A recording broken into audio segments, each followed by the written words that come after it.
आगे बढ़िए ज्येष्ठ।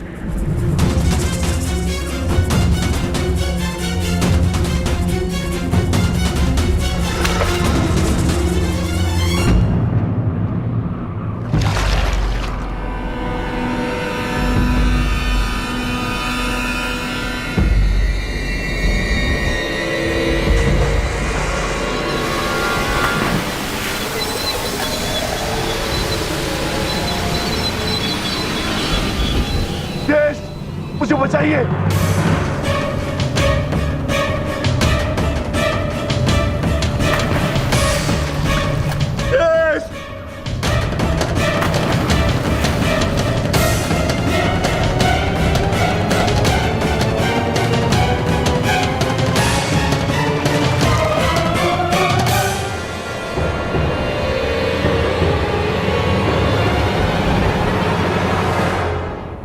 क्षमा करना भीम,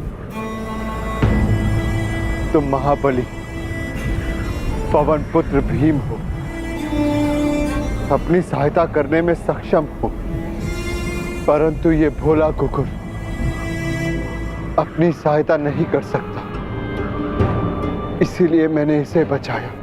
मैं समझ गया ज्येष्ठ, मेरा अंत आ गया है, परंतु इससे पूर्व मैं अपने अंत का कारण जानना चाहता हूं। ज्येष्ठ बताइए। क्रोध, तुम्हारा क्रोध भयंकर था विक्रोधन। तुमने क्रोध में उनके भी प्राण लिए जिन्होंने कोई दोष नहीं किया था, और आज तुम्हारे अंत का कारण भी क्रोध ही है। तुम्हें शांति मिले अनुज। धर्मं च लोभं च मोहं चोषमस्थितः युध्यात्मान अहंकारा जगो धर्मस्ततो जयः।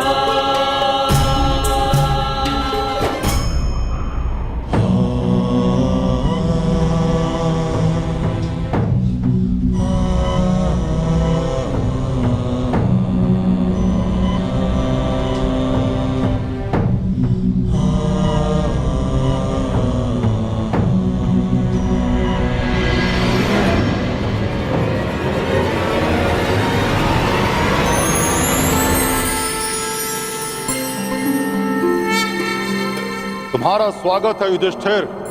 दैवस्वताय धर्मराजाय भक्तानुग्रह कृतये।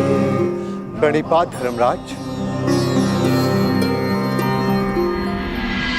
इस परलोक की यात्रा में तुम काम, क्रोध, मोह, लोभ सबसे विरक्त रहे, इसलिए तुम्हें सशरीर स्वर्ग में प्रवेश करने का वरदान मिलता है। तुम्हारे भाई और पत्नी अपने गुण अवगुण शक्ति का मत नहीं छोड़ पाए, इसलिए वो यहां तक पहुंचने में असक्षम रहे। ये एक सीख है युधिष्ठिर कि अपना परम स्थान पाने के लिए सब कुछ त्यागना पड़ता है। आओ भीतर चले आओ।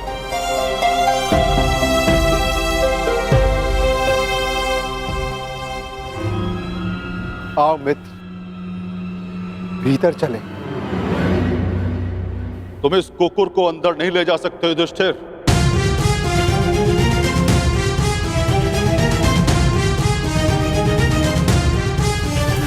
क्षमा कीजिएगा धर्मराज, परंतु जिन कठिनाइयों से जिस प्रकार मैंने इस यात्रा को पूर्ण किया है, उसी प्रकार इस कुकुर ने भी इस यात्रा को पूर्ण किया है। और हर यात्री को लक्ष्य तक पहुंचने का फल अवश्य मिलना चाहिए। मैं इस कुकुर को छोड़कर नहीं जाऊंगा। जो अंत तक साथ दे वही धर्म है, और इस नाते ये कुकुर मेरा धर्म है। मैं युधिष्ठिर अपने धर्म को त्याग कर स्वर्ग की कामना भी नहीं कर सकता धर्मराज। आप आज्ञा दें, मैं लौट जाऊंगा।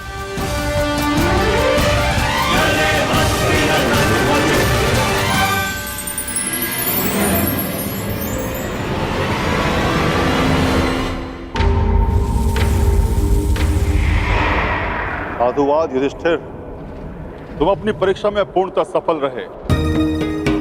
जो धर्म का साथ नहीं छोड़ता, धर्म उसे अवश्य परम धाम ले जाता है। चलो मेरे साथ, स्वर्ग चले। जैसी आपकी आज्ञा धर्मराज।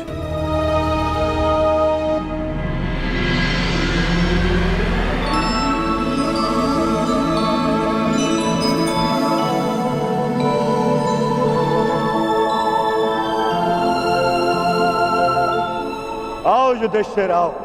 इस स्वर्ग में तुम्हारा स्वागत है।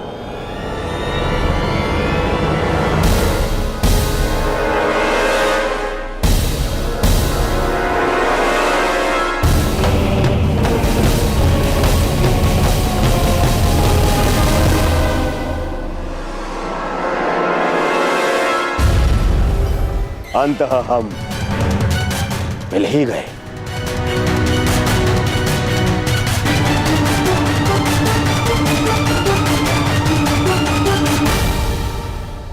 अरे किंतु तुम अकेले क्यों आए हो? तुम्हारे बाकी पांडव और पांचाली, उन्हें कहां छोड़ाए? उन्हें साथ नहीं लाए?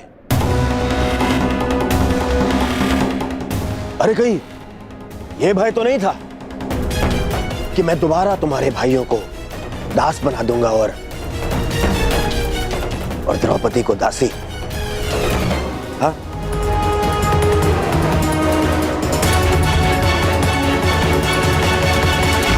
ये सब यहां क्यों धर्मराज? ये यहां इसलिए क्योंकि इन्हें युद्ध में वीरगति प्राप्त हुई थी।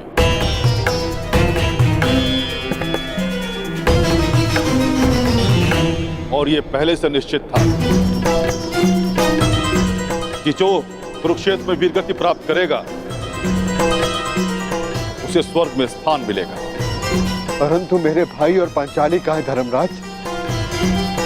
मुझे उन्हें देखना है। आओ मेरे साथ।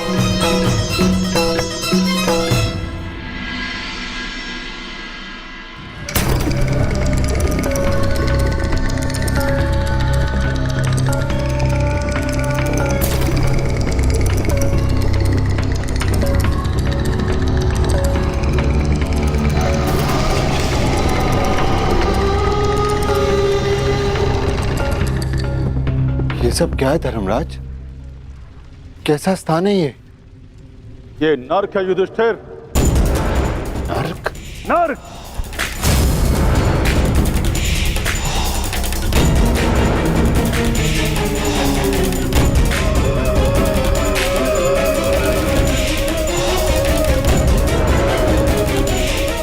किंतु आप मुझे यहाँ क्यों लाए?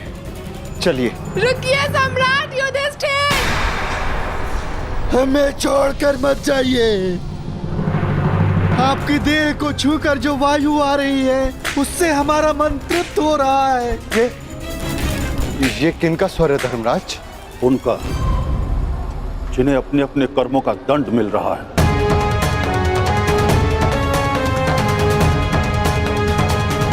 मैं उनसे मिलना चाहता हूँ।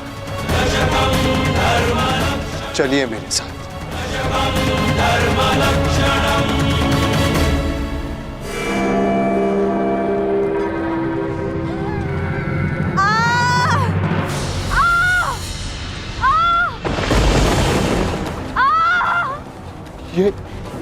ये अन्याय है धर्मराज। पांचाली ने पाप नहीं किया था, उसके साथ पाप हुआ था। नहीं धर्मराज, तुम भूल रहे हो। पांचाली ने दुर्योधन का अपमान किया राजसूय यज्ञ में। अंधे का पुत्र अंधा। परंतु उसने दुर्योधन के साथ साथ धृतराष्ट्र का भी उपहास उड़ाया था। हर क्षेत्र में निपुण होने के पश्चात भी और स्वयंवर में बुलाए जाने के पश्चात भी कर्ण को अस्वीकार कर दिया। ये शर संधान नहीं होगा। क्योंकि मैं एक सूत पुत्र से विवाह नहीं करूंगी।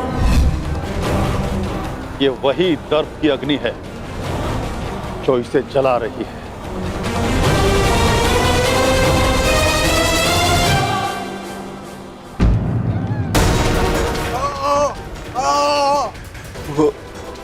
वो ये कौन है?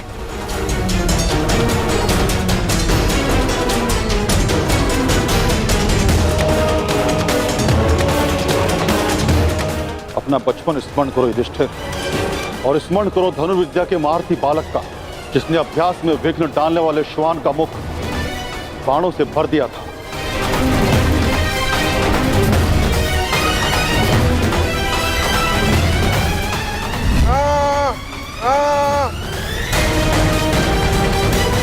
एकलव्य?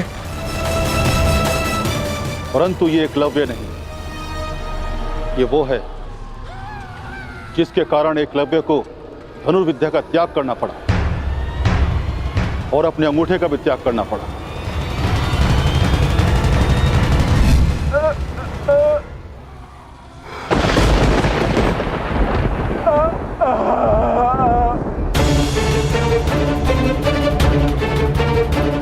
अर्जुन? अर्जुन की इसी लालसा के कारण एकलव्य को बहुत कुछ खोना पड़ा। वही पाप अर्जुन को इस परिस्थिति में ले आया है। तो फिर भीम का है धर्मराज? भीम उधर है।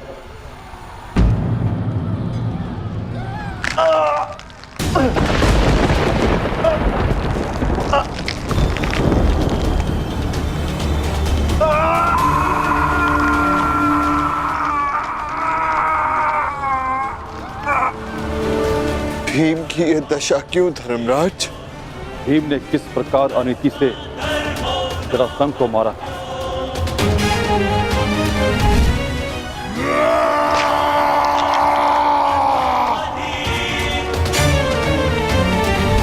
और किस प्रकार दुर्योधन की जंगा तोड़ी थी।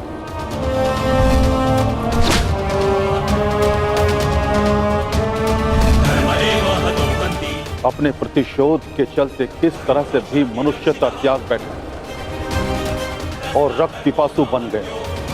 धर्म की स्थापना के लिए कभी कभी वध आवश्यक हो जाता है, परंतु बर्बर बनना उचित नहीं। भीम को उसकी बर्बरता का दंड मिल रहा है। क्या नकुल सहदेव को नहीं देखना चाहोगे? नहीं नहीं धर्मराज, वो दोनों फूल से जैसे बालक मेरे पुत्र जैसे, मेरे भाई नहीं। मैं उन्हें नहीं देख पाऊंगा, नहीं देख पाऊंगा मैं उन्हें।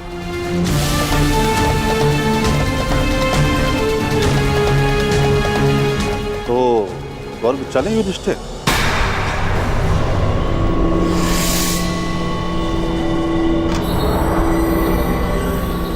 मैं क्यों? क्योंकि तुम अकेले अपने भ्राताओं में निष्पाप हो, इसलिए तुम्हें स्वर्ग में स्थान मिला।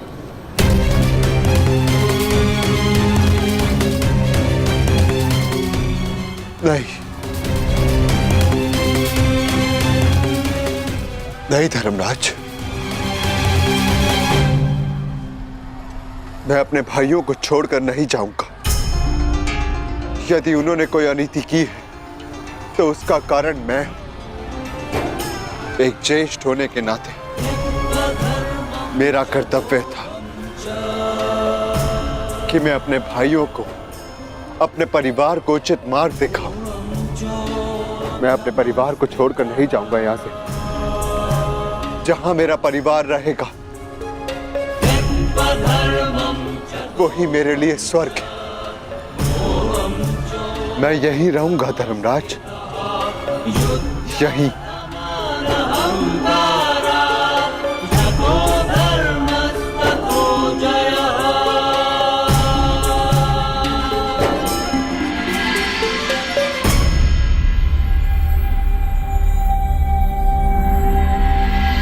अद्भुत युधिष्ठिर, अद्भुत।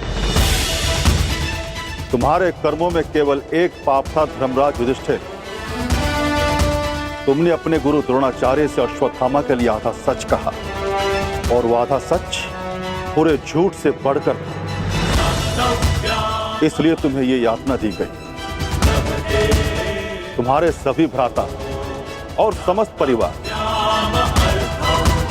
वहां है स्वर्ग में तुम्हारे स्वागत के लिए।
आइए ज्येष्ठ।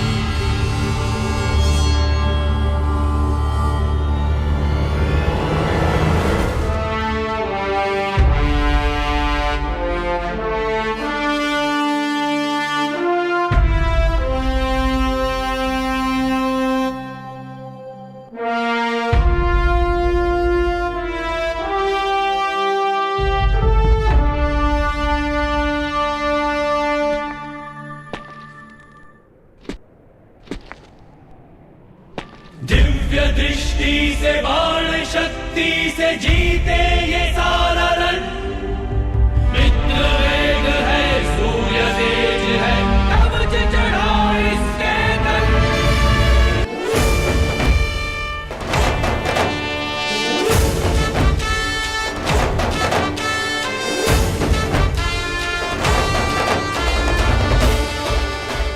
ज्येष्ठ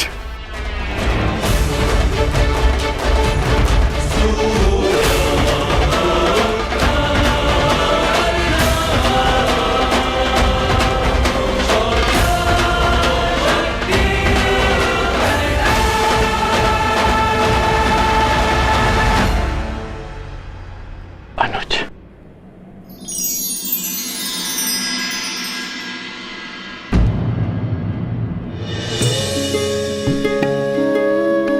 माधव,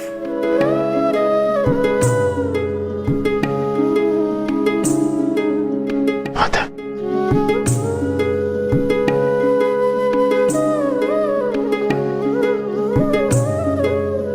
हाँ धर्मराज, और देखो आज सारे 106 भाई एक साथ स्वर्ग में हैं, और यदि धरती पर ये सारे 106 भाई एक साथ होते तो धरती को स्वर्ग बना देते। युद्ध सदैव अंतिम प्रयास होता है। प्रथम प्रयास सदैव प्रेम होता है। प्रेम से संब्रह्म जन्म लेता है और संब्रह्म से आदर, आदर से करुणा, और जब मनुष्य में करुणा होती है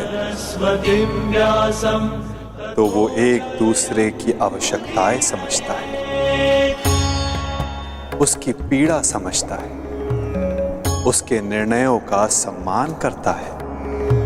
नारायणं और जहां एक दूसरे के लिए सम्मान, वहां युद्ध के लिए कोई स्थान नहीं होता।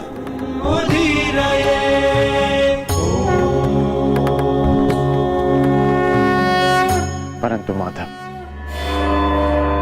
धरा को आपकी कमी अवश्य अनुभव होगी। मैं दूर कहां हूं, मैं तो कण कण में हूं, तृण तृण में हूं। मैं हर मनुष्य के भीतर हूं। जहां मेरी सोच है मैं वहां हूं। यदा यदा हि धर्मस्य ग्लानिर्भवति भारत तदात्मानं सृजाम्यहम्। जब जब आवश्यकता होगी मैं तब तब आऊंगा और आशा करूंगा कि इस बार मैं युद्ध में नहीं, परिवर्तन की यात्रा का सारथी बनूं, उसका सारथी बनूं जिसके मन में विजय नहीं, परिवर्तन का भाव हो।